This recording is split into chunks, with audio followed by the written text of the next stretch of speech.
seen huge increase in new customer additions across segments. 143% year-on-year growth in number of new retail savings customers, 69% year-on-year growth in number of new current account customers, 85% year-on-year growth in number of new corporate relationships, and 39% year-on-year growth in number of new SME customers added during the quarter. Like I mentioned earlier, corrections and recoveries got impacted during the quarter. We had to be cognizant of, obviously, health and safety of our customers and employees. This meant our field teams were constrained for part of April and most of May. As lockdown restrictions eased, June saw a quick recovery and July looks better than June. We saw higher than expected retail slippages during the quarter, but we believe it is transitory. We expect moderation in the second half of the year. I want to highlight the significant progress we have made on core technology and our digital banking capabilities. Since the beginning of the pandemic, we have accelerated our digital journey and made few significant moves on our tech stack. We are ahead of our plans on our core modernization program. We have among the largest set of open banking APIs for external and internal partners, and we are the leaders in cloud adoption in the banking sector. Sub-Zero, a proprietary design platform, a cutting-edge developers portal with over 120 additional APIs went live during the quarter. Over 1,000 plus technology and digital sources have been hired since the start of the pandemic, with about 60% increase in technology spends during the same period. We are running a twin engine approach. One, our legacy IT stack is being upgraded, re-platformed or hollowed out to make it digital ready. Two, we have built in an in-house end-to-end digital stack that is on par with the best digital platforms anywhere. Our recent product launches and digital offerings like Buy Now, Pay Later, multi-currency forex cards, small ticket bullet loans, our cutting-edge offerings that we launched on this platform. We intend to blitz scale these offerings even as we have a pipeline of newer digital-first products that are already ready. We're adopting a combination of approaches for the digital ecosystem, build our own capabilities, partner with fintechs where there is complementarity, and invest in areas that have adjacencies. During the quarter, we entered into a multi-year deal with Amazon Web Services to power our digital transformation agenda. Our tie-up with AWS will enhance our agility and resilience to manage two key features that define our digital business: rapid scale and high velocity. We have taken a cloud-first approach for our digital banking platform, having deployed all new customer-facing applications on cloud platform since last year. Today, 15% of the bank applications are already on the cloud, and we aim to take this number to 70% in the next few years. We have deployed mission-critical applications on cloud, including our BNPL product and the new loan management system to support it.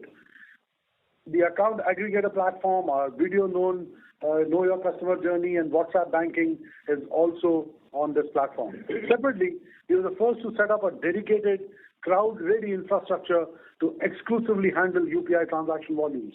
This has meant we have consistently had among the lowest transaction failures in this space. The Cloud Center of Excellence will accelerate our cloud migration and support the growing pipeline of digital bank offerings. We continue to work with multiple cloud partners to maintain our leadership position in cloud. On the digital side, our relentless focus continues as we make progress on the capability front as well as on the business side also. We have around 4 million non-Axis Bank customers using our Axis Mobile and Axis Pay apps. These are customers using our apps for convenience despite not having a deposit relationship with us. This is a strong testimony for our mobile banking apps, which have the highest rating from users among banks in India. With the retreat of wave 2 of COVID, we launched Grab Deals Fest, offering customers attractive discounts and offers on all purchases on our partners Amazon and Flipkart. The festival was a great success, with us achieving 25x growth both in number of customer transactions and GMV on the platform. Grab Deals is a scalable multi-brand platform for offering our customers great year-round offers and deepen our savings account relationship with them. Our existing digital products continue to scale. We introduced video KYC on multiple new journeys this quarter, including salary account opening and credit cards. Our share of accounts sourced via this channel has grown to 20%. During the quarter, 69% of our fixed deposits by volume were opened digitally, while the UPI transaction value grew 3 times year on year. On WhatsApp banking, we now have over 1.2 million customers on board within 6 months of launch. 65% of service requests by volume service in the branches are now available fully digitally through our Branch of the Future initiative. We have seen very good traction in the adoption of these services by customers, as well as great improvement in straight-through processing and first-time write rates. With the launch of Service Data Lake, we expect further personalization and speed in response to customers in this year. Separately, I would like to update you on the recent developments due to restrictions imposed by RBI on MasterCard from onboarding new domestic customers. This ban does impact our card business. Over the last few days since the announcement, teams have worked to mitigate the impact. While we will explore and keep all our options open, it will take some time to move to an alternate network, thereby impacting new issuances in the short term. In the last 1 year, the bank has significantly scaled up the integration of ESG into its overall business strategy and agenda. ESG as a topic is now integrated at the board level and is directly overseen by a whole-time executive director and the relevant committees. Additionally, the bank has set up an ESG steering committee at the management level to drive the ESG agenda. We are making public our commitment to the ESG targets, developing policies for sustainable lending practices, investing in environment management, diversity, equity, and inclusion within the bank. Our corporate lending portfolio will be 10,000 crores in green sectors as on 31st March 2021, which was up 50% year on year. We have 1.5+ million live customers under Axis Sahyog Microfinance Program as on 31st March 2021. We are committed to increase share of our green lending portfolio going forward, reduce our carbon emission intensity by 5% year on year, and fulfill the target of touching 2 million households by 2025 under the Sustainable Livelihoods Program. We are embedding environmental and social risks into our lending decisions and internal capital adequacy assessment process. We're making a public announcement on some of these things very soon. Coming to the performance of subsidiaries, in mid-June, we presented the progress of our One Axis journey, providing details and insights on our key subsidiaries.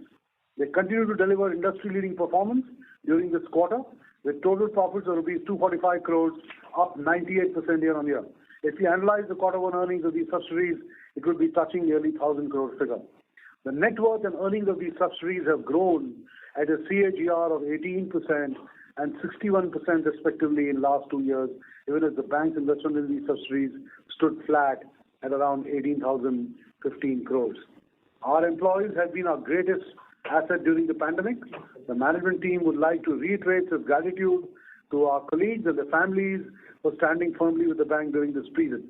We have created an employee care benevolent fund as an additional measure of security for our colleagues, their families, to protect their financial future in case of an exigency.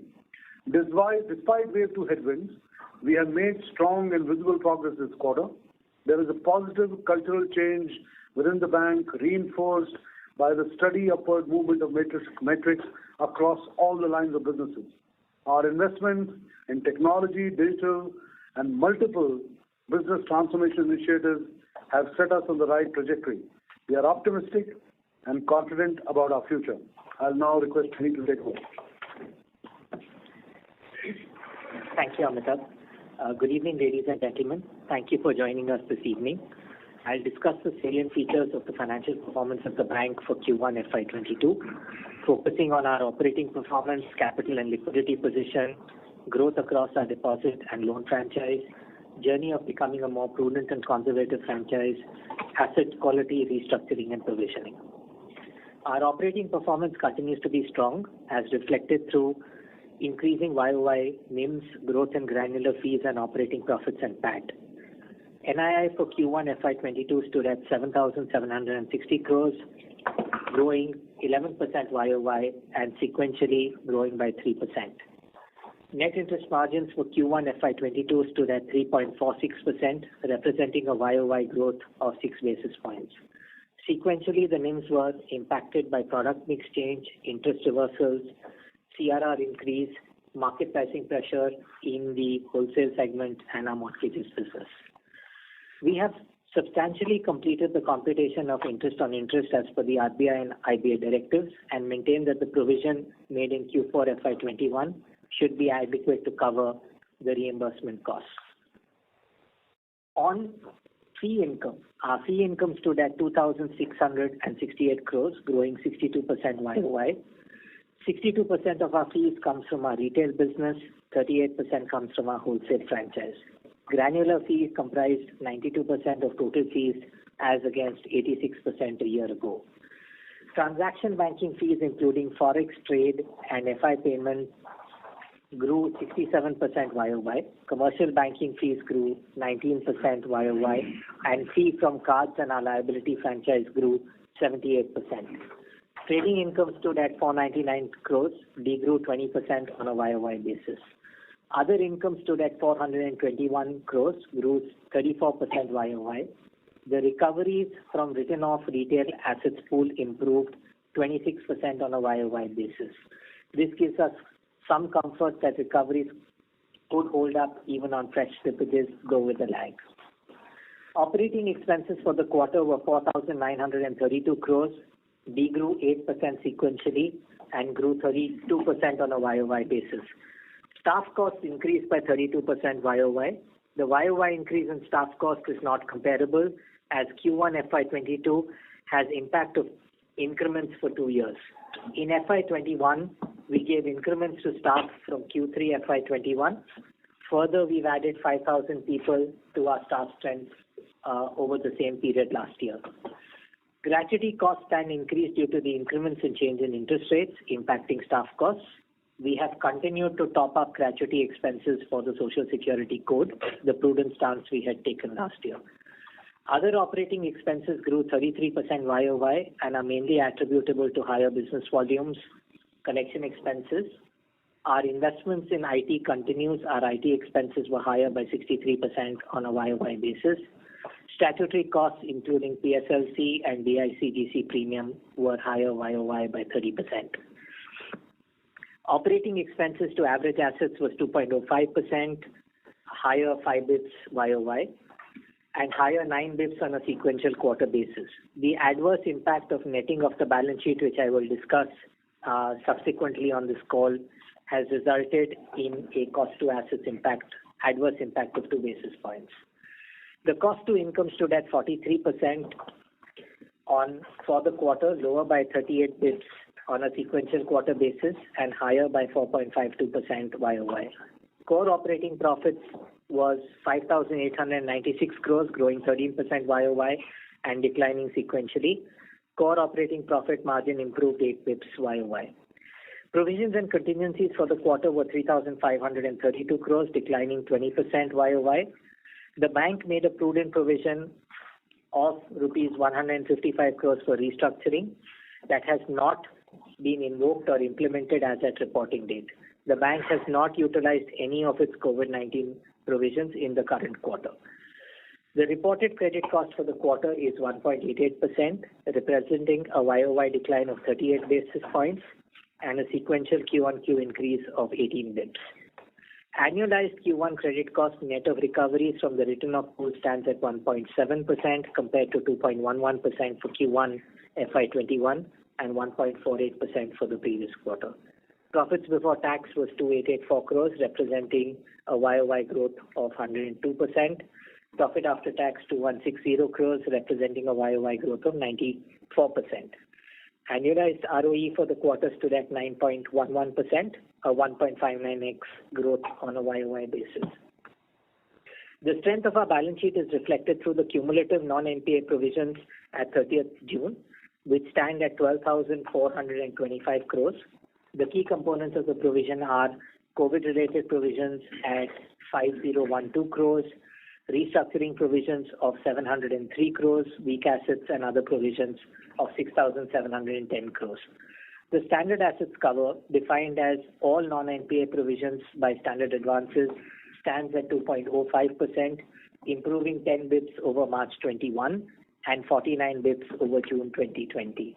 Our provision coverage, all provisions NPA plus non-NPA divided by GNPA, stand at 118% as compared to 104% for June 2020 and 120% as at March 21. The bank is well capitalized, is carrying adequate liquidity buffers, and provisioning buffers which place us in a strong position. The RWA of the bank as of 30th June stands at 64% as compared to 68% of June 2020. This improvement RWA is reflective of the quality of business being done by the bank. Our total capital adequacy ratio is 19.01 and our CET1 was 15.42, improving 154 bps and 192 bps on a YOY basis. The prudent COVID provisions that we carry as of June 2021 provide us with a capital cushion of approximately 67 basis points over and above the reported capital adequacy. Our average LCR ratio for the quarter was 115%, excess SLR was 74,974 crores. The bank was reporting structured collateralized foreign currency loans extended to customers who also placed deposits with the bank on a gross basis as advances and deposits respectively. For improved presentation, we have netted off loans from deposits received in India. This has resulted in the balance sheet reducing by approximately 8,700 crores. Prior period numbers have been regrouped where appropriate. Our liability strategy driven through premiumization, granularization and deepening has started to show early results. The focus on customer acquisition, leveraging the corporate relationships and deepening the government liabilities business and the customer connect established by the bank through COVID has not just yielded us the recognition of the best retail franchise during COVID, but also improved all liability metrics. Total deposits on a closing basis grew 16% YOY and 2% Q-on-Q. We prefer to focus on quarterly average balances instead of month-end balances for our liabilities franchise. On a QAB basis, CASA grew 19% YOY and 4% Q-on-Q. CASA ratio stood at 42%, improving 342 basis points on a YOY basis. SA grew 19% YOY and 7% Q-on-Q, and CA grew 17% YOY and D grew 0.39% on a quarterly average balance basis. If we look at the different saving account segments on a QAB basis, salary segment grew 13% YOY and 5% QOQ. Government segment grew 25% YOY, 18% Q-on-Q, and the NRI segment grew 17% YOY and 5% Q-on-Q. Our term deposits on a quarterly average balance basis grew 7% YOY, of which retail deposits grew 11% YOY and 2% sequentially. The growth in our NRTD business is reflective of the quality of the wholesale franchise we are building. Our corporate customers parked their surplus short-term liquidity with us, resulting in the growth. A large part of the incremental NRTD deposits over March 2021 are LCR accretive and non-callable. Further, as was seen in the SA balances, 30% of the incremental NRTD deposits are from government client group, reflecting traction in that customer segment. Our overall loan book grew by 12% on a YOY basis and was flat sequentially. Granular secured retail loans and SME business and high quality large corporate businesses continue to be key drivers of our loan growth. Our loan book continues to remain balanced with retail advances constituting 54% of the overall advances, corporate loans at 36% and commercial banking group at 10%.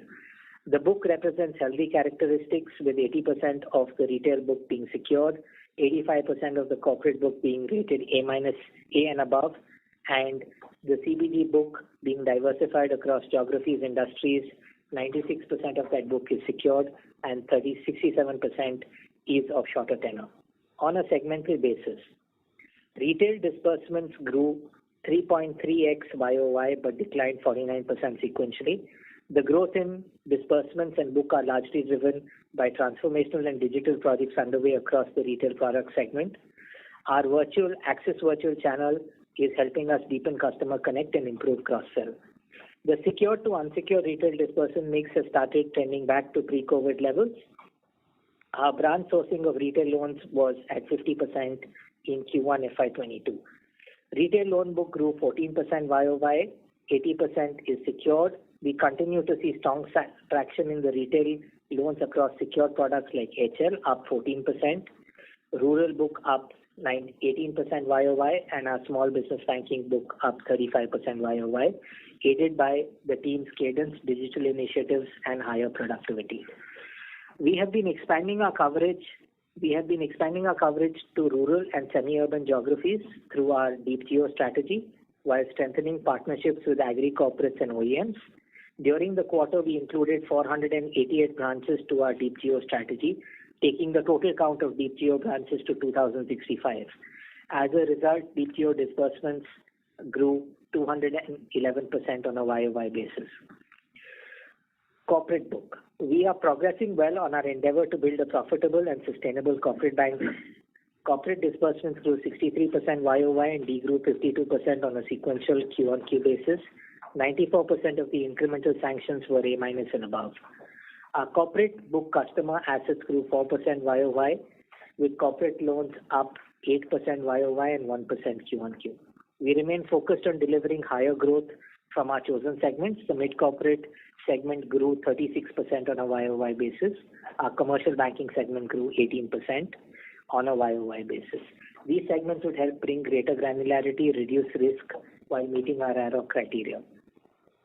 The growth in our overseas corporate loan book is primarily driven by our GIFT City branch exposures. 95% of the overseas standard corporate loan book is India linked and 92% is A and above rated. Of our total standard fund, non-fund and investments outstanding to NBFCs is 31,534 crores.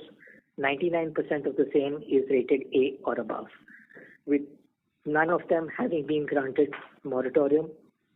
MFI book is a negligible amount of 3,684 crores and real estate is 17,563 crores, 60% of which is lease rent discounting. Our wholesale products banking business team remains focused on simplification and driving innovation across CAR, CMS, Forex and trade. During the quarter, we became the first bank to execute an entirely paperless import transaction with a host-to-host connectivity for one of the largest auto ancillary manufacturers. This has been a culmination of over 6 months journey with the cross-functional teams across coverage, products, IT operations coming together to make this possible. This digital offering would help the bank to further lift the growth trajectory of trade and FX flows business. The building blocks of our CBG business are now in place. Commercial banking disbursements grew 157% on a YOY basis. Within CBG, the small and medium enterprises grew 18% YOY. Early results of our tech-led transformation in commercial banking is measurable through higher RM productivity and nearly 70% reduction in login to sanction tax. The number of new customers added on the asset side increased 39% on a YOY basis. CBG card deposits now contribute 25% of our overall current account balances, grew 20% YOY and 2% sequentially, reflecting the quality of the CBG franchise we are building. Non-asset-based fees in the CBG segment grew 45%. The depth of our CBG relationships are also demonstrated by the fact that CBG contributes to 20% of our Burgundy Private and Burgundy account acquisitions. Prudent and conservative franchise. COVID provisioning, we hold COVID-related provisions of 5,012 crores as of June. We believe that this places us well for emerging or residual risks from wave 2. We reiterate that this should not be construed as a sign of relative weakness of the quality of our loan book. We have provided for all restructured assets as if they were classified as NPA. We carry a provision of 703 crores against these assets, against a regulatory minimum of 238 crores. This includes a prudent provision of 155 crores made in Q1 FY22 for approved but not implemented restructuring. The overall provision cover for restructured loans stands at 23% with 100% cover on all unsecured retail loans. The gross slippages for the quarter were 6,518 crores, lower than Q3 FY21 but higher than Q4 FY21. At a bank level, 22% of the gross slippages are upgraded in the same quarter. Additionally, 7.5% of reported gross slippages represent linked accounts that continue to remain standard through the quarter. 19% of the retail book, 37% of the corporate book, and 41% of the CBG book on a segment basis represent accounts upgraded on the same quarter. In that backdrop, which is 22% plus 7.5%, 29% that I've explained, it's better to focus on our net slippages. Asset quality for the wholesale bank is holding up well. Net slippage ratio on an annualized basis for this segment in the quarter stood at 0.27%, amongst the lowest that we have had in the last 11 quarters. We see similar trends in our CBG portfolio as we called out for the wholesale book. Net slippage ratio on an annualized basis for this segment stood at 0.55%. We have negligible restructuring under COVID 1 and 2 for this segment. Retail collections were most impacted due to our cautious stance on exposure of our employees and collection agents to the virus, coupled by access restrictions in place by local governments. The net slippage ratio on an annualized basis for this segment stood at 4.53%. 55% of the slippages for the quarter come from secured products, where the LTVs are in the range of 35 to 50%. The demand resolution for the retail portfolio was 98% through Q1 FY22, a tad lower than Q4. Demand resolutions came down in the first 2 months of the quarter due to mobility restrictions, which impacted field collections. However, it was heartening to note that June 21 demand resolutions reached 99.5% of March 21 levels. Check bounces remain marginally elevated in Q1 FY22, but July check bounce rates were back to March 21 levels. They, however, remain higher than pre-COVID levels. Early bucket resolutions in June 21 continued across all asset classes in retail. Credit cards are either at par or slightly better than March 21. Recoveries from written-off retail accounts have picked up in June 21 and are 85% of March levels. Recoveries during the quarter were more than 3x as compared to the same quarter last year. Given the inventory build-up, the positive outcomes in the collection efforts discussed, visibility of asset quality and early improvement should be seen in Q3 FY22, subject to no COVID wave 3. The bank has been judicious around restructuring loans, implemented fund-based restructuring, COVID 1 and 2 as a percentage of DCA is 0.33% of the book as at June 21 and compares to 0.3% as at March 21 on invoked pool. In value terms, the implemented fund-based outstanding of loans under COVID-19 resolution scheme 1 and 2 stands at 2,192 crores. Linked non-fund-based facilities which are not, where original terms have not been changed, is rupees 992 crores. 95% of loans restructured under COVID 1 and 2 have security. The LTV of the secured retail loans range from 40 to 60%. On a segmental basis, the restructured loans were 0.62% of the wholesale banking group book, 0.21% of the retail book, and 0.03%, I repeat, 0.03% of the commercial banking group. In addition to COVID 1 and 2 restructuring, the standard outstanding restructured loans under the MSME scheme stand at 332 crores. The GNPA and NNPA of the bank have improved 87 basis points and 3 basis points on a YOY basis. The bank has a healthy PCR of 70%. As compared to March 2021, the GNPA and NNPA increased by 15 basis points each. The bank wrote off 3,341 crores in the current quarter as compared to 2,284 crores in Q1 and 5,553 crores in Q4 FY21. The NNPA, GNPA and PCR ratios of the bank and segmentally for retail, SME and corporate are provided on slide 42. The asset quality of Axis Finance remains stable with a net NPA of 1.8% and near nil restructuring, i.e. Axis Finance has near nil restructuring. ECGLS, our overall approach to ECGLS was conservative. Total amount disbursed under all ECGLS schemes is approximately 12,100 crores, lower than our loan market share. We have only granted ECGLS to our existing customer set post a full credit assessment. ECGLS was given to approximately 28,000 customers across the bank. 99% of these customers by number were sanctioned under ECGLS 1. ECGLS 1 and 2 disbursements represent 97% by value, with nil disbursements in ECGLS 4.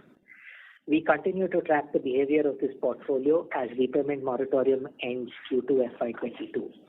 The BB and below book as a percentage of customer assets stands at 1.19% as of June. 2,800 crores, i.e. 21% of the BB and below book is rated better by at least one external rating agency. 330 crores, representing 3% of the BB and below book, could have been upgraded as borrowers did not seek restructuring.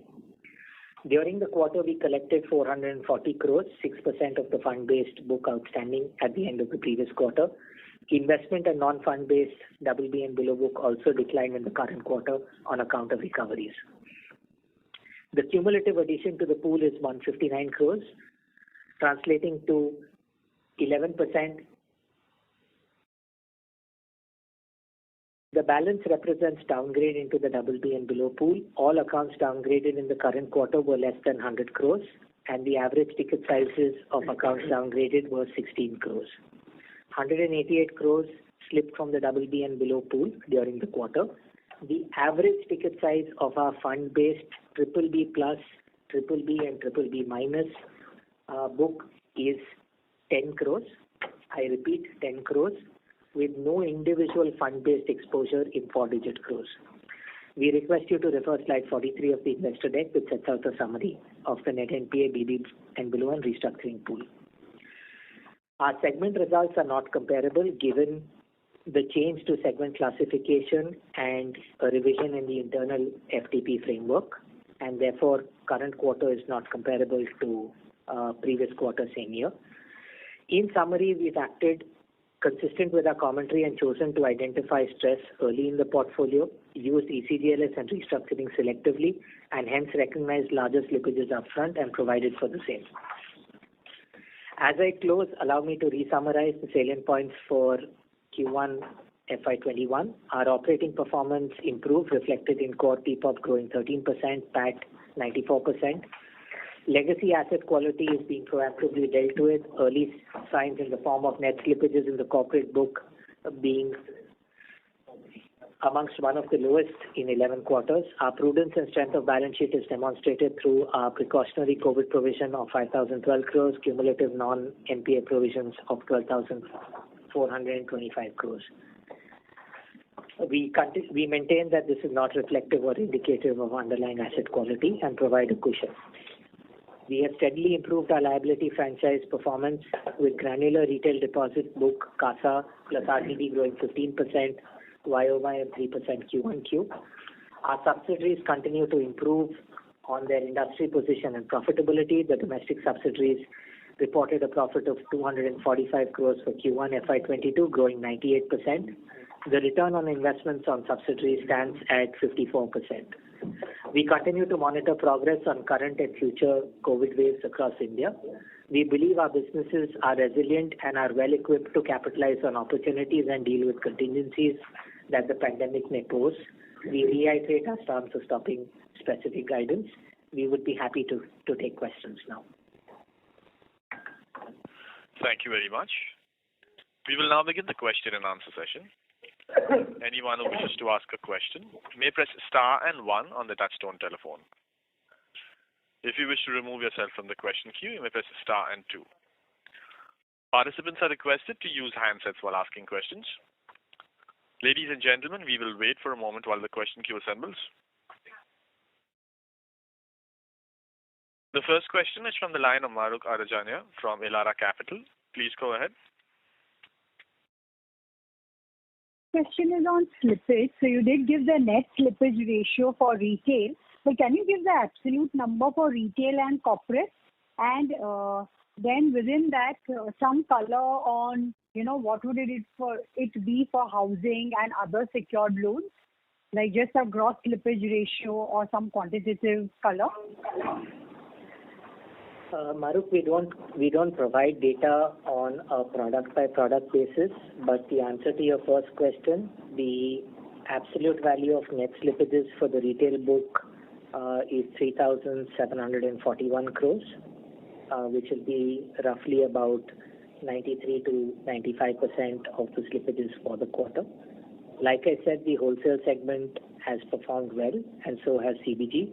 The cumulative slippage across those two segments will be about 235 crores on a net slippage basis. And the gross slippage would be for retail? The gross slippage for retail would roughly be about 84% of our gross slippage number. That would be about 5,400 odd crores. Thank you. And my next question is on your credit cost. In the fourth quarter, you had highlighted that the credit cost was higher than what it should be because of provisioning policy change and some write-offs.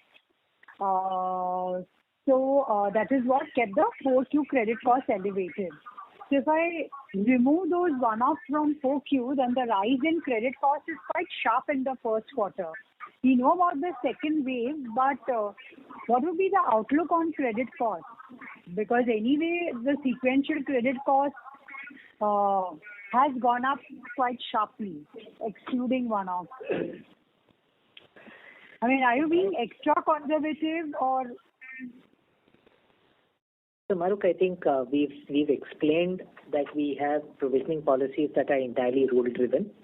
And just to recap, I provide 100% on unsecured retail loans on the 91st day. So in a quarter where slippages are elevated because of the pandemic, provisions will come through.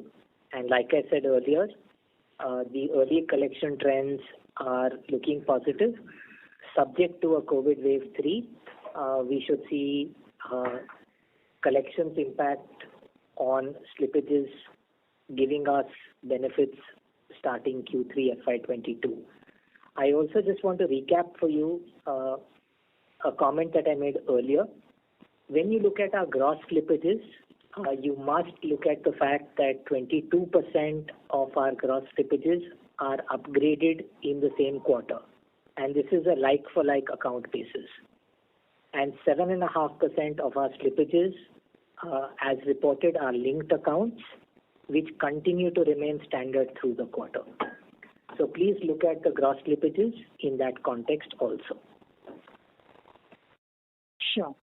And just one clarification that your total standard provisioning that you have mentioned, that would include the mandatory provisions, correct? The mandatory standard provision? Yes, the 12,425 crores includes the regulatory standard asset provision. Okay, thanks a lot. Thank you. The next question is from the line of Sumit Kariwala from Morgan Stanley. Please go ahead. Hello. Hi. I just had a question on LCR. So the liquidity coverage ratio is broadly flat QOQ. Now, when I look at the average deposit growth sequentially, I'm trying to back calculate. It's quite a meaningful one, and loan growth is not that much. You also explained that the wholesale deposits are non-callable, etc. So, and I know there are multiple other factors which impact LCR. I just wanted to understand why did the LCR not improve QOQ?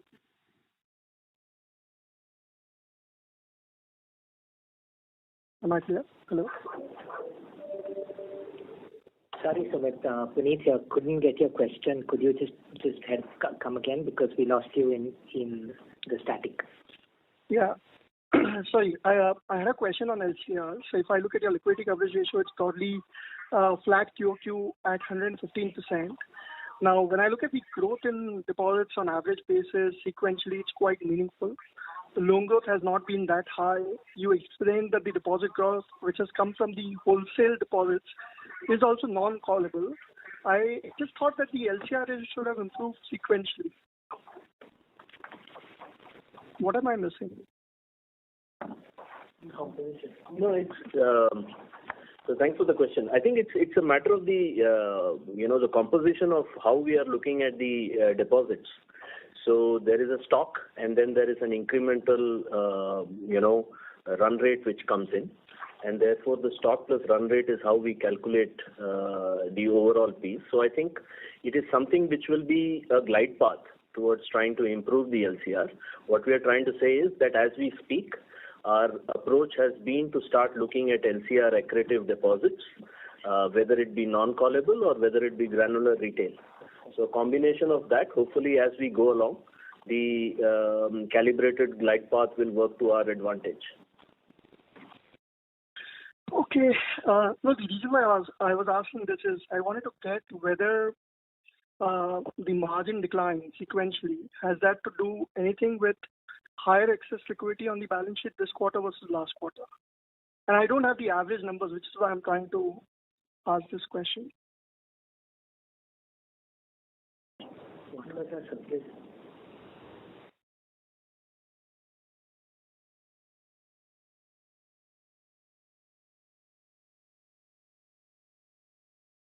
Sumit, just give me a moment. I'll come back to you with a response to your question on the surplus liquidity. I know for the current quarter, our excess SLR stands at 74,000 crores.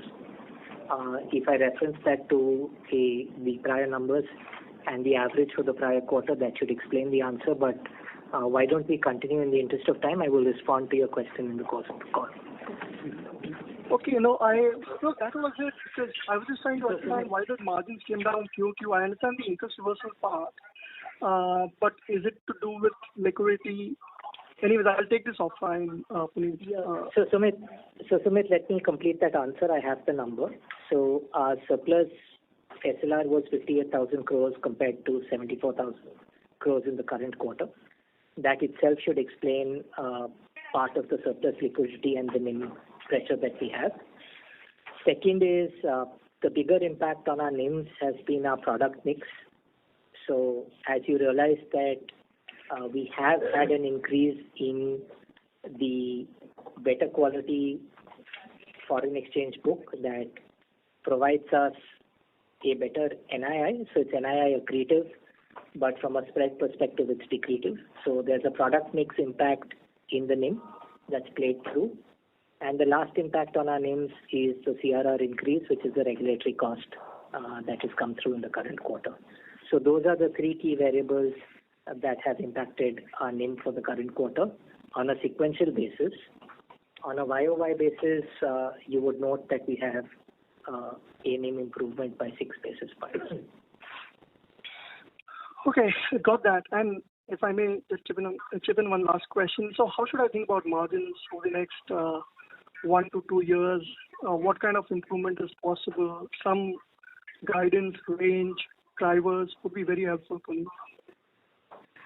So Sumit, I think we don't guide margins, but directionally, if I was to tell you, there is a part, and since you've asked this from a longer time frame perspective, you would note that there's a couple of structural actions we are taking on our balance sheet. One is the RIDF PSL compliance that we've been playing through. So as our RIDF balances decline, we should see a structural improvement in our NIMs. It's about 48,000 odd crores on our balance sheet, and those clearly deplete NIMs for us. So that's one structural improvement in NIM.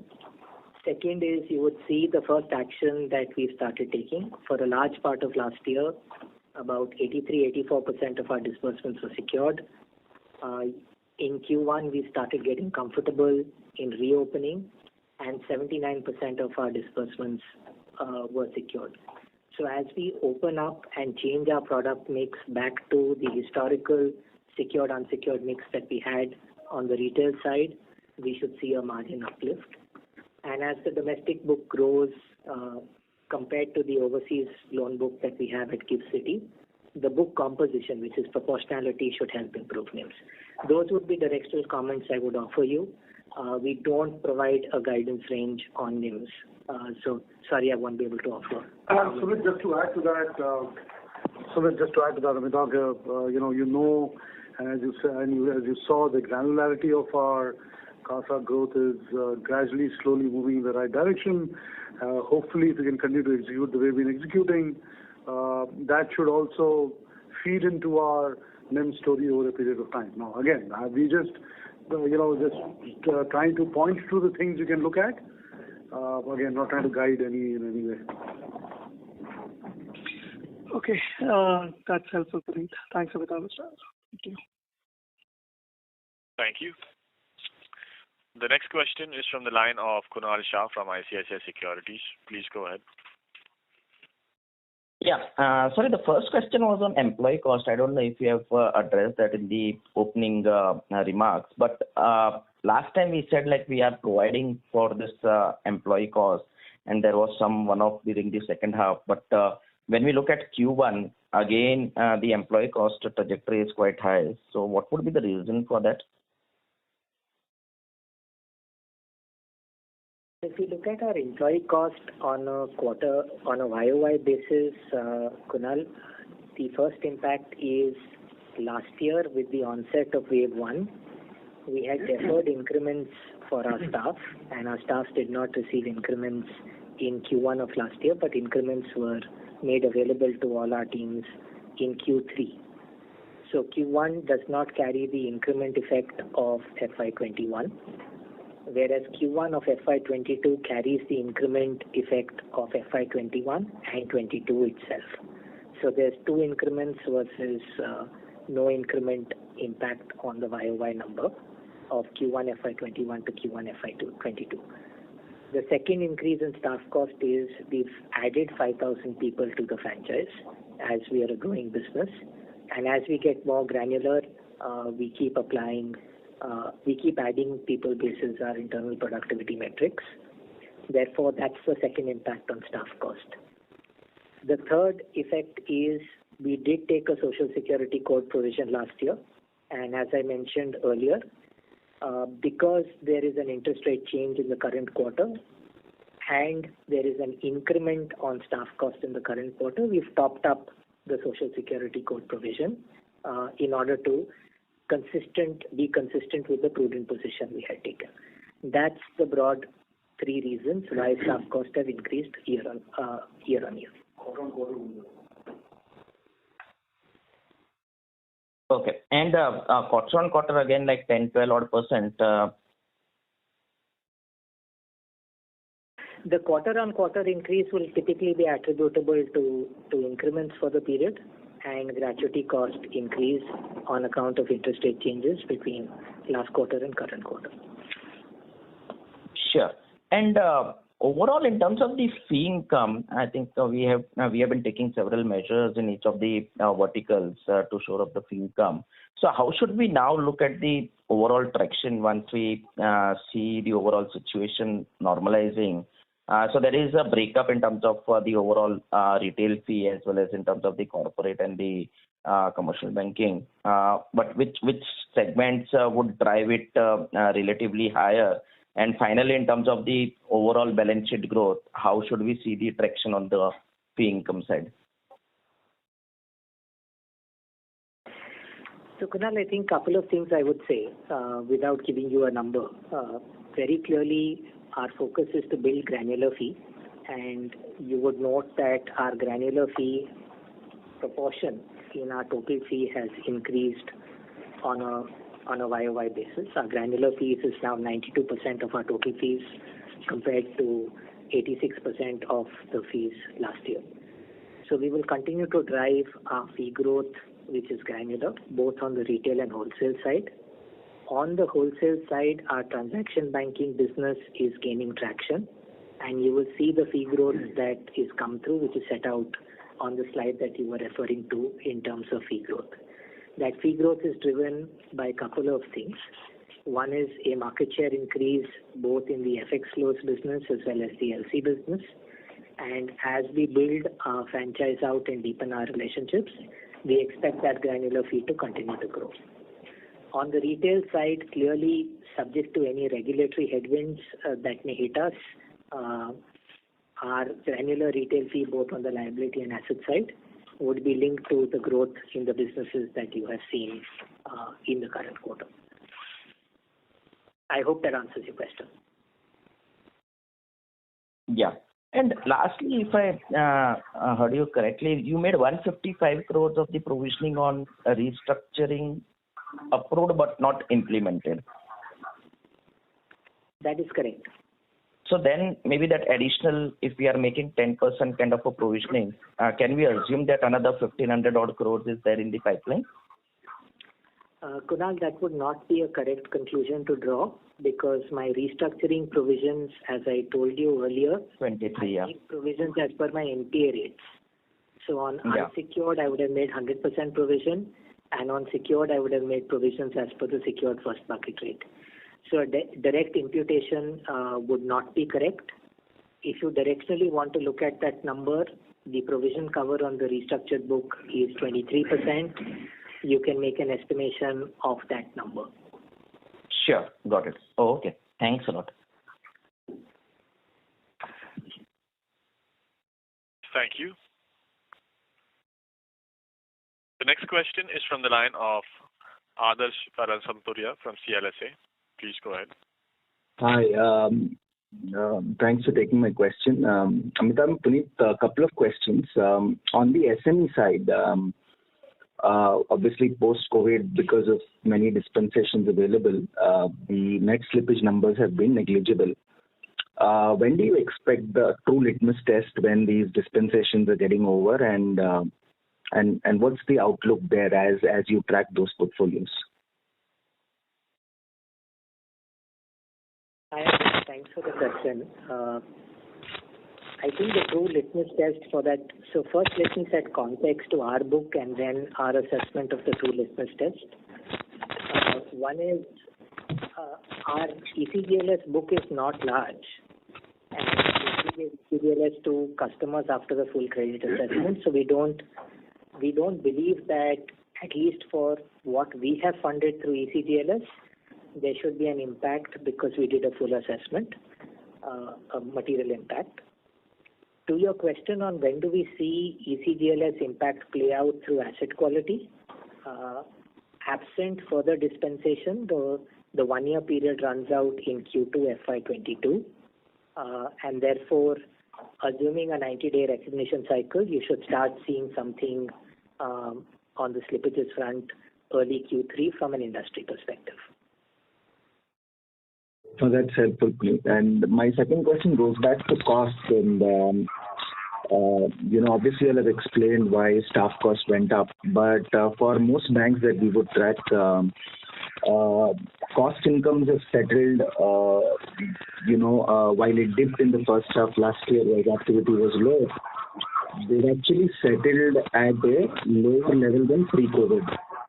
For our bank, I see that we are at or a little at pre-COVID levels, and you see the top 2-3 banks, they are 2-4 percentage points lower.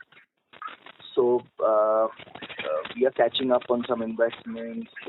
We are, what if you've seen that? Could you explain why that gap is there? So Adarsh, again, thanks for the question. I won't be able to comment why a certain bank has a certain cost-income ratio. I'll probably highlight to you two effects. One is the cost-income ratio has a cost impact and an income impact. It is public information that the NIMs of the other banks that you refer to are higher than us, and we've said we have a clear trajectory to improve our NIMs. So the income effect on cost income plays out through our financial statement. Therefore, a better way to look at our ratios and the progress that we are making on the cost side is to look at cost to assets. Cost to assets has gone up in the current quarter. I just want to call out for you that 2 basis points out of the increase is on account of the asset shrinkage because we reclassified or netted off advances against deposits. So on a like-for-like basis, my cost to assets ratio would have been 2.03%. This is primarily driven by the fact that we continue to make our investments in growing the franchise, and I called out earlier the IT costs were higher by 63% on a YOY basis, and so were my collection expenses. So that's the reason why my other expenses other than staff were up. I still maintain that we will be on a cost to asset basis 2% or thereabouts on a full year basis, and we should be able to pull this back. Others, just to add to what Puneet said, it's very important to understand that during the pandemic, actually we have doubled down on our IT, digital, analytics expense, because we believe that this presents a perfect opportunity to actually gain market shares. As Puneet very rightly pointed out, the income should come through the next couple of years. Please also understand and appreciate that we have very large transformation projects on in almost every part of our business. We have mentioned in our call about Sankalp, which was the our SME-led transformation initiative. I talked about the fact that we have launched a best-in-class transformation program for our wholesale banking products, which is again an 18 to 24-month program, which will take us, we believe, into a completely different orbit in terms of what we can offer to our corporate banking clients. And we have similar projects on in other businesses. We have not talked too much about it.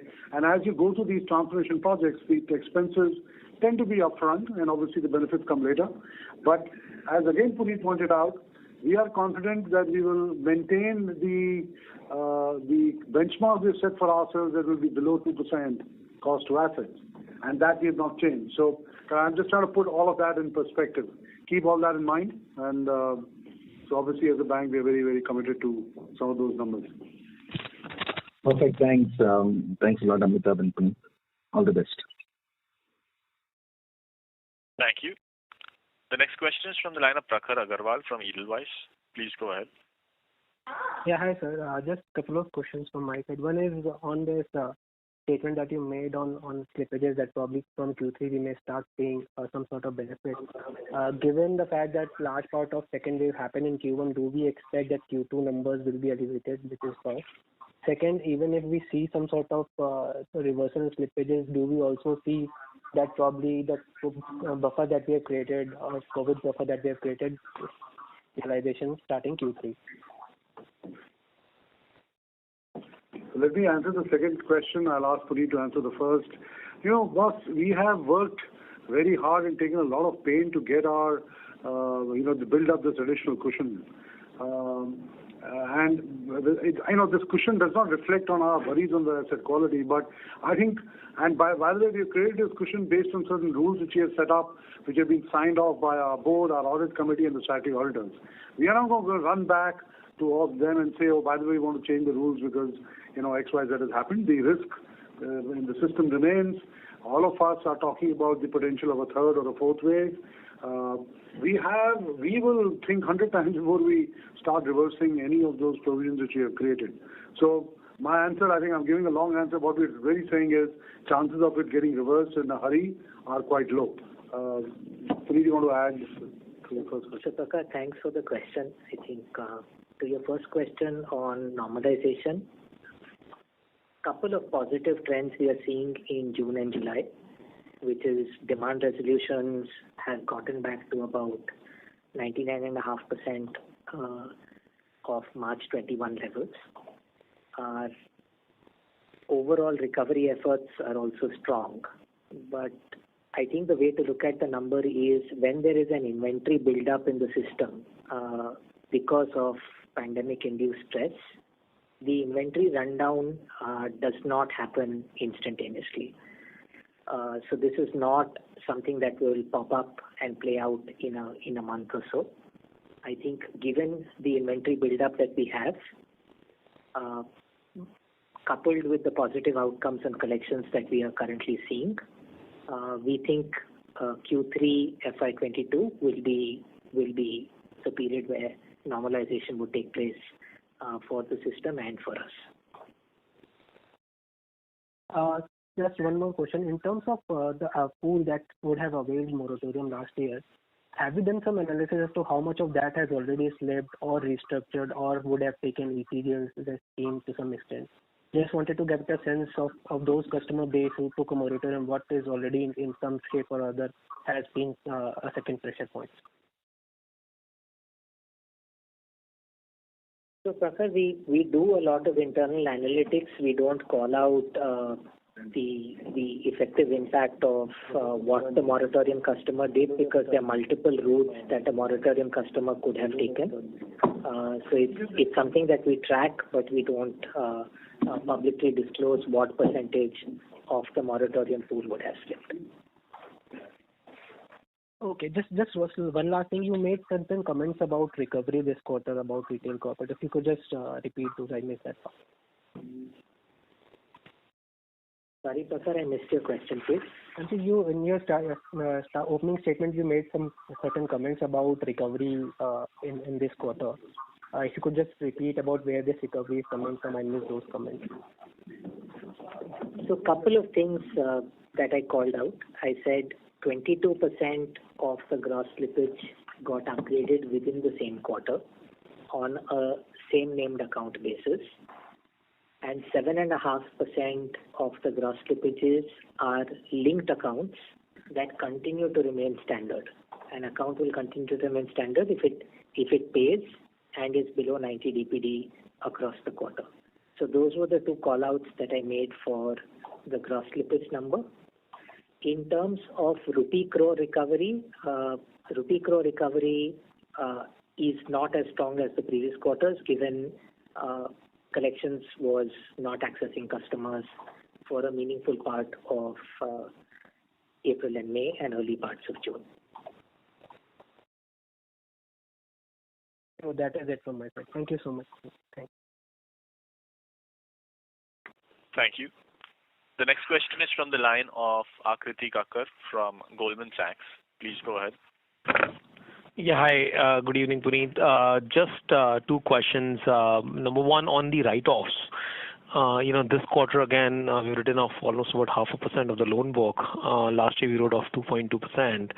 So can we just understand, what's the write-off policy? What's driving this? Numbers, stand out. So successively, we've been writing off pretty significant amount of loans. So just wanted to understand this a bit better.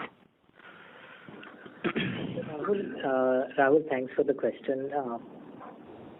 The write-off policy is codified, and the way our policy works is retail gets written off basis a predefined quarter after which the account is 100% provided for.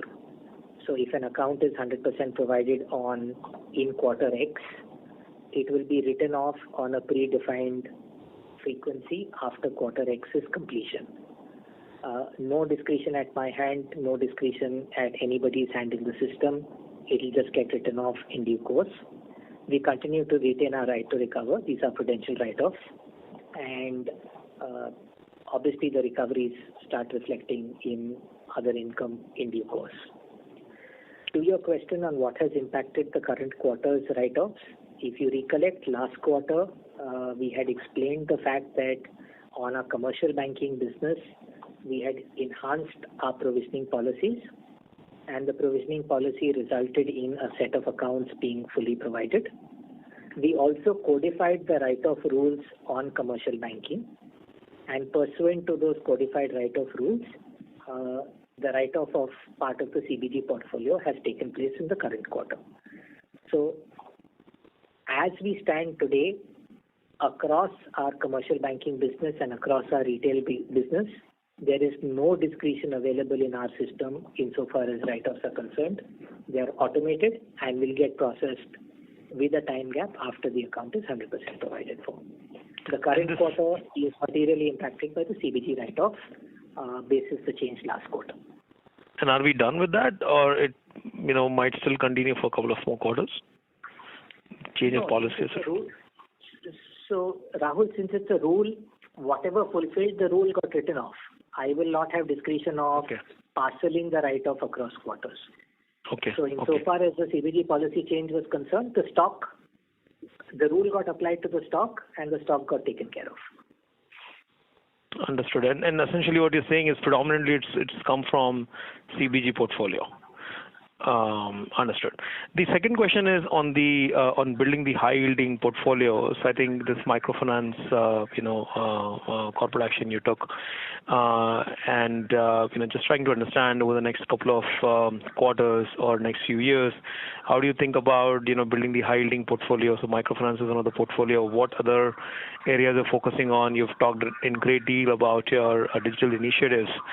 So any new products that's going to come out, what kind of scale and size you can build up, over there. So just some color on that would be useful. Thank you so much.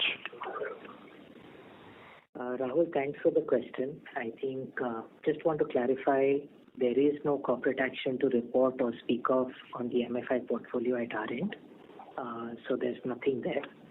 Our current and when there is something to report, we will formally report as per due process.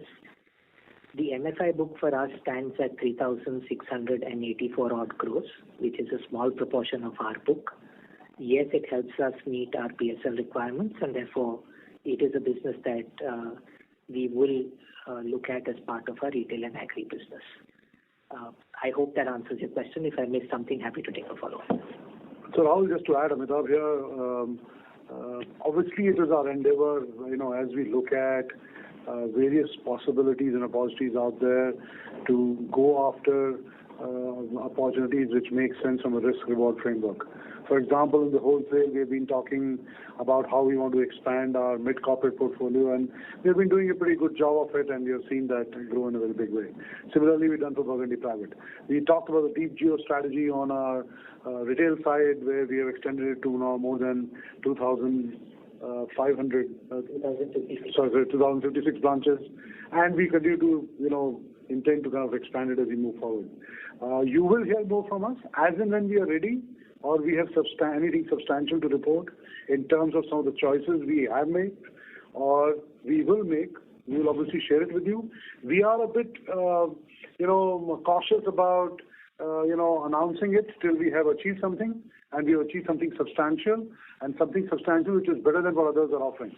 So in that sense, as and when we are ready, we will share it with you. So, you can expect, obviously, we're not going to let some of these opportunities go. You refer to MFI and some of the other things. As and when they happen, we'll let you know. I'm not talking about corporate action. I'm talking about general opportunities that might exist. Sorry. Sure. Thanks, Amitabh. I mean, just put differently, so new business opportunities, that you may be considering perhaps, on the high-yielding side. Of course, MFI, I get your message very, very clearly, but what about some of the other unsecured products? What can come out of your digital capabilities that you have, spent a lot of money over the last couple of quarters? Yeah, so you have heard us talk about, at least on the digital side, some of these things. We have talked about BNPL. I think we are one of the first banks to come out with a product of that nature. Freecharge has led it. We are obviously learning along the way. It has already started reaching volume, which, we are quite happy about, but we will come and share that volume with you when, we believe we are ready. We have something to announce to the market. But it has already, in the last couple of months, reached a volume size, and more importantly, what we are collecting, which is satisfactory to us, and we are quite happy with it. We have done something similar on, small denomination loans. We are working on that too. And, again, I don't want to overdo it or overstate it. As and when we are ready, we will share it with you. We do want to, work under the cover, and only when we have reached a certain shape and a size and certain market presence, we'll come and talk to you about it. So we will not do it the day we kind of announce the launch of it. We'll be very, very careful. Understood. Thank you so much, both of you. Thank you. The next question is from the line of Antariksha Banerjee from ICICI Prudential Asset Management. Please go ahead. Thank you. I just wanted to run through some numbers and see if the numbers are correct here. So in your slide 18, you report your retail portfolio breakup, and 20% of the retail portfolio is unsecured, which gives a 66,000 crores kind of book. Is that number right?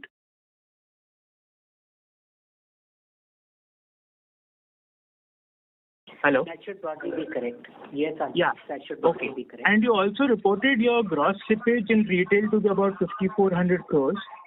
And you said that secured constitutes 55%, which means 45% of this 5,400 is unsecured. Is that the right number?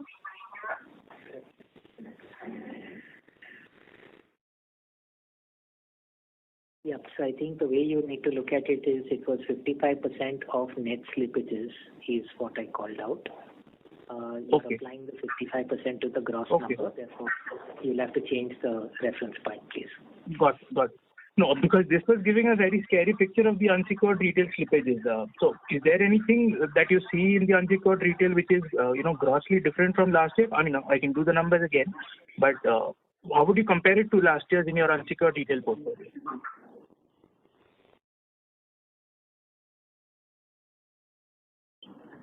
See, this quarter was a particularly severe quarter in terms of impact on the unsecured business. Going forward, June has been better than May and July has been better than June. Things are improving, and as Puneet also alluded earlier, that we should see a full-fledged recovery if this trend continue at Q3. So we do not see a repeat of last year, provided there is no third or fourth wave of COVID. Sure, because I think at the margin you're also more positive on growing unsecured, right? If I look at your disbursement mix, so hopefully the trends are better than last year, and the weaker customers have been weeded out. So the last point you made is absolutely correct. The weaker customers have been weeded out. If you look at our overall book composition, it still remains about 80-20, and on the margin it may be slightly that unsecured is higher, but I think we are comfortable being in 80-20 or 78-22. That kind of number is what we will be holding on to. And if I just compare the slippages or delinquency, whatever you want to talk about, between salaried and self-employed in the unsecured portfolio, is there an order of magnitude difference, or is it largely comparable? So it's largely comparable between both the unsecured SME and the unsecured salaried personal loan. Okay, sure. Thank you. That's all.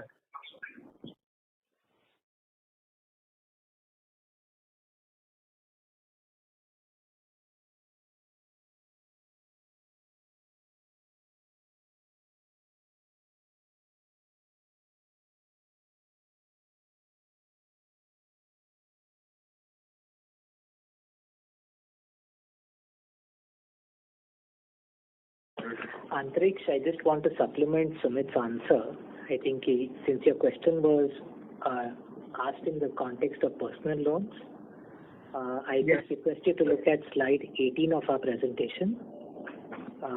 Effectively, you will see that 100% of our personal loans are to salaried segment, and therefore Sumit's answer generically applies to the portfolio. But in the PL, our PL is all salaried.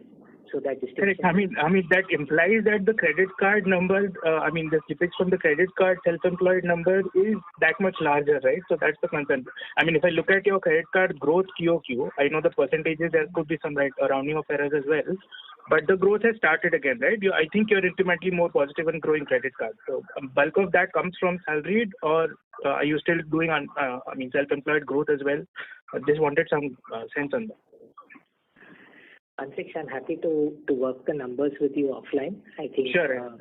I'd like to understand the math that you're doing before I respond to it. I think the limited point I was making is to Sumit's point that 100% of us PL is salaried, but happy to spend time with you working this number offline. Sure. Thank you so much. Since you asked on the credit card, this is Sumit here. I think that portfolio is in very good shape. Whether we look at all the metrics there in terms of revolve, slippage, etc., it's doing pretty well. That's not something we are very keen to grow that portfolio. Sure, appreciate it. I'll connect with you. Thank you. Thank you. The next question is from the line of Abhishek Murarka from HSBC. Please go ahead. Good evening, everyone. Just a couple of quick questions. One, when you called out that, of the retail slippages, 55% was from secured, is there a predominant segment over there? Like, which part of secured is that coming from? Is it home loans or LAP or auto? If, just some qualitative color there would be helpful. And I can come back to my second question.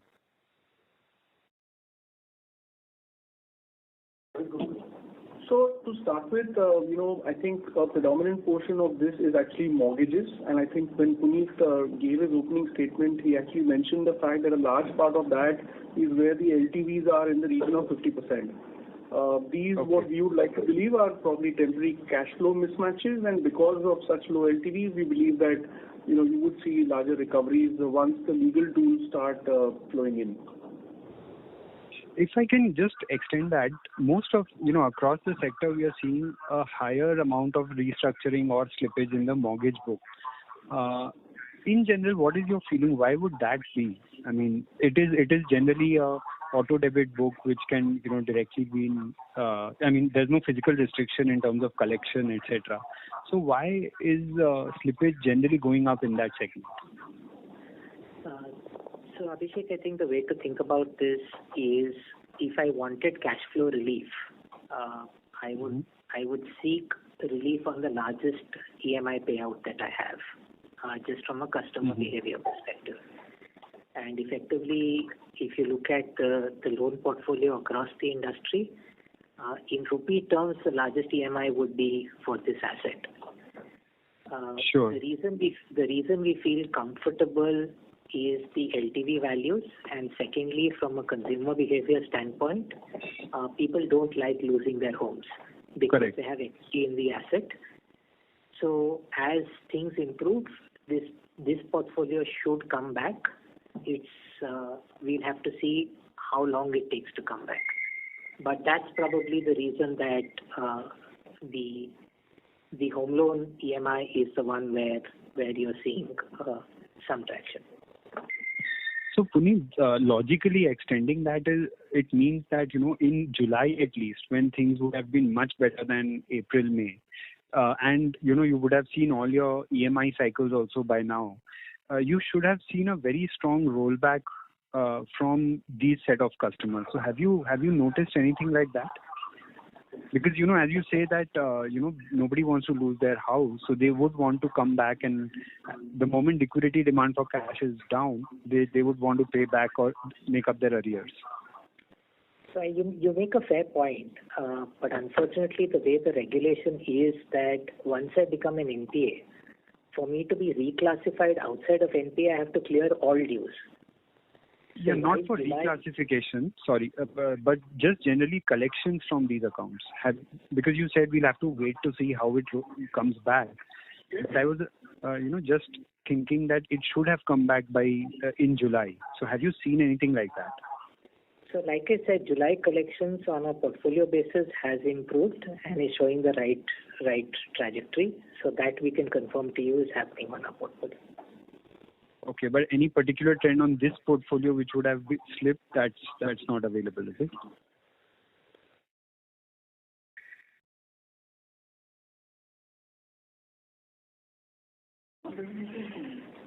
So again, I think what I will, Abhishek, tell you is about 99.5% Okay, sure. of March levels on demand resolution.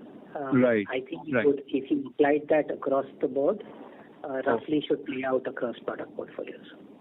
Sure.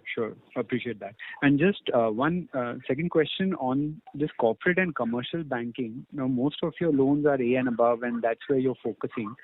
In general, I'd just like to know what would be the yields in that segment. Just broad, a sort of broad indicative yield would help. So yields in this sector would vary between, for a AAA government entity would be, let's say, between 4.5-5% for a year, to anything between 7 to 9% for SME loans. Okay, so broadly the commercial banking group, there it would be roughly 7 to 9%. Correct. Okay, perfect. Thank you so much.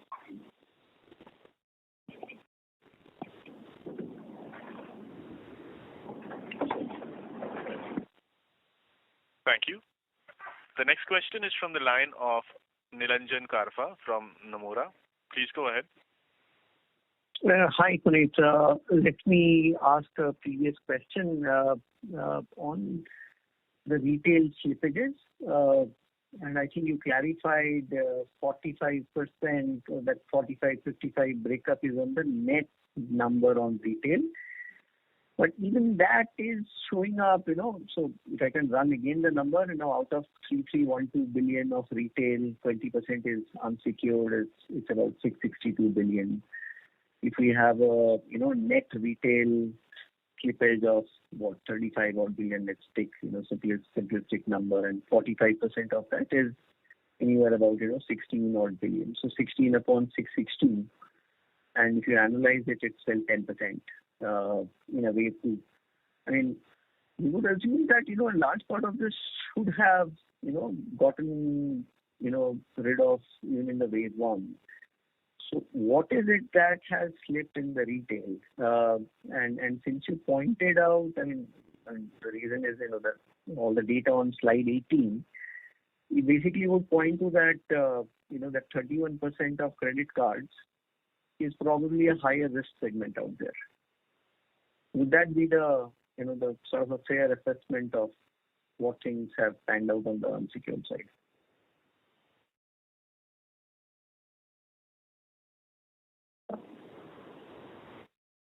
I think a couple of things that we need to look at. Yes, so unsecured is impacted by wave 2 of the pandemic more than secured. Couple of things that you would need to see that it's partially cards, yes, but I think our cards business is on the mend, as Sumit spoke of.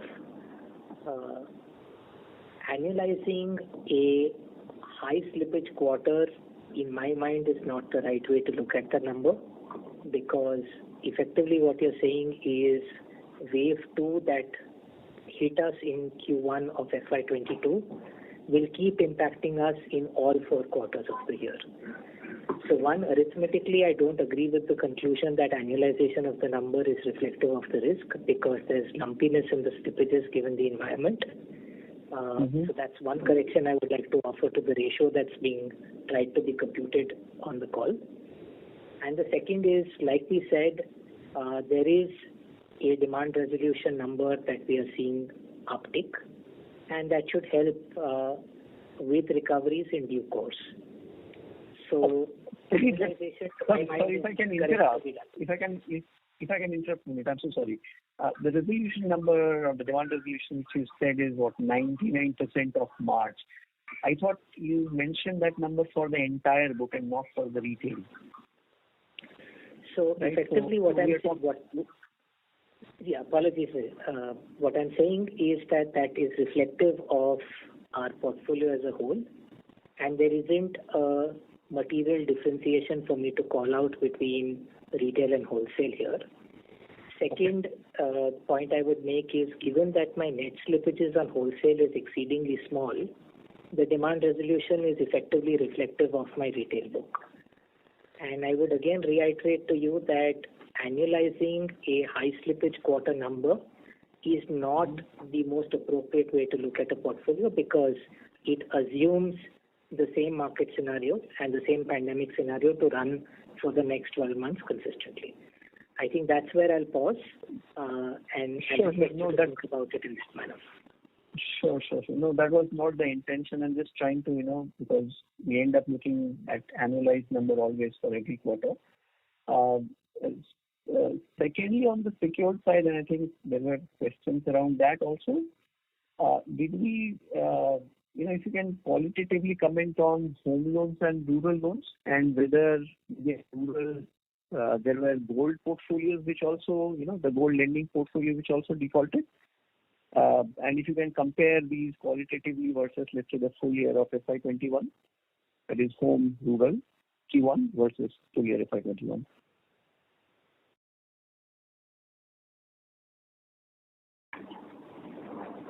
So I'll just add a couple of points to what Puneet said. See, the period from about 15th April to 15th June is where a lot of things were topsy-turvy. And unsecured, which gets classified at 90 DPD, therefore we're talking almost 2 months out of 3 months gone there. Subsequently, for the month of July, what Puneet said in terms of demand resolution, our entry rates in terms of flow into delinquency bucket are the lowest now. Our 0 to 30 resolution is back to pre-COVID level. Mortgages, whatever slipped, we are pretty confident of getting them back on track in the second half of this year. Just that it takes you to collect all the 4 EMIs to have them on track. So that's we're not, and as Puneet said, let's not annualize what we saw this quarter. This is a very severe quarter, and the bounce back also has been pretty sharp. Gold, absolutely nothing to worry. There was dispensation in terms of LTV, which the regulator had allowed. We had chosen, and now wisely in hindsight, that we would stick to our 75-80% LTV. So there's nothing there in terms of delinquency or provisioning. So largely it is the mortgage piece where if the LTVs are somewhere between 50 to 60 and the affinity people have to home or whether to property, if it's a self-employed business where there's 40-50% equity, chances of recovery are pretty high. Thanks. Right, that's right. Just one final question. I mean, if we look at, and this is from that, the annual report, obviously looks at the March quarter, but if I look at the split of the maturity tenure on the liability side, looks like we have built out a very large portfolio which is, of a tenure which is 3 to 5 years plus. Is that a deliberate strategy? And it has actually happened over last, I think, 1 or 2, 3 years. How does that pan out given the current interest rate scenario?